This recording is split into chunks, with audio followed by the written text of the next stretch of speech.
Hello po. Ako po si Lynette Sumalpong or mas tinatawag na Angela. Ako po ay may sakit. Meron po akong cancer sa baga at tumor sa tuhod.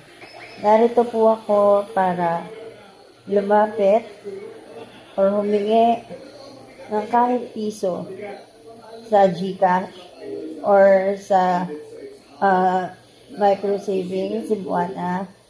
Any amount po will save my life. Hindi po ako magsisinungaling na sobrang kailangan po talaga namin ng financial assistance. Alam ko po na pwedeng lumapit sa government, pero wala po kasing makakapaglakad dahil yung mama ko, patulong po siya, hindi po siya pwedeng umabsent dahil yung amo niya tinutulungan din kami. Kaya mahirap po iiwan niya yun. And yung amo ko, yung amo namin, amo ni mama, hindi naman pwedeng saluhin niya lahat dahil malaki po ang babayaran po namin. Anytime pwede niya po akong sukuan. Dahil sobra-sobra na rin po talaga yung tinulong niya. Hindi po ako basta-basta maililinis ng hospital. Dahil po, medyo nasa, if 1 to 10, nasa 9, yung delikado po talaga yung sakit ko. Hindi po siya basta-basta natitreat sa bahay. Private hospital po, yung pinagdalan sa akin dito po sa BGC, St. Luke's, malamang marami po nakakaalam ito. St. Luke's Medical Center. Siguro tatanong kayo bakit ako dito dinala. Dahil po nag-critical yung oxygen level ko nung isang linggo nakalipas. Nung na-admit na po ako dito, bumaba na po siya ng 60-50. Hindi na po siya kinakaya ng utak ko. Kaya po dinala na ako dito sa mas malapit at mas maaasikaso po ako. Lumalapit po ako sa inyo, buong puso na humingi ng tulong. Dahil mahirap na po kami. Hindi po kaya ng mama at papa ko to. Pero decidido po ako bumalik. Kaya ginagrab ko yung opportunity na may tumutulong. Tulungan niyo po ako.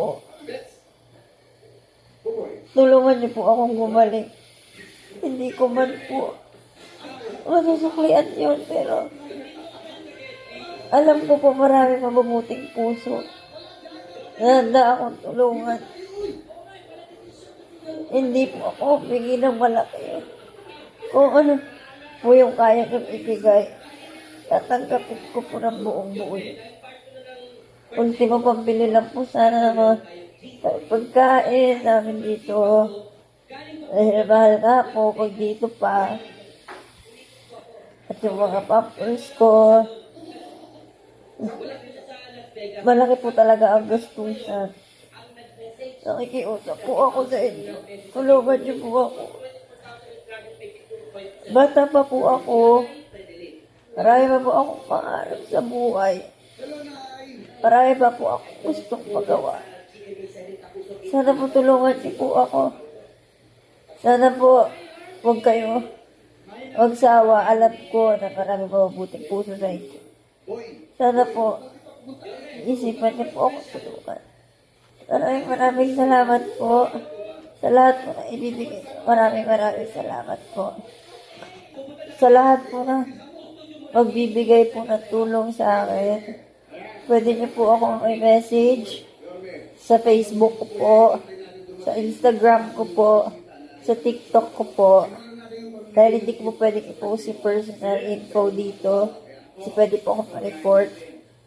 Nagbibigay po ako ng ano po, if ever need niyo po yung pagsisendan or pagpapadalan po, pwede niyo po ako i-PM direct po sa akin. Maraming salamat po sa inyo. Buong puso ko pong pinagpapasalamat yan. Si Lord na pong bahala po sa inyo.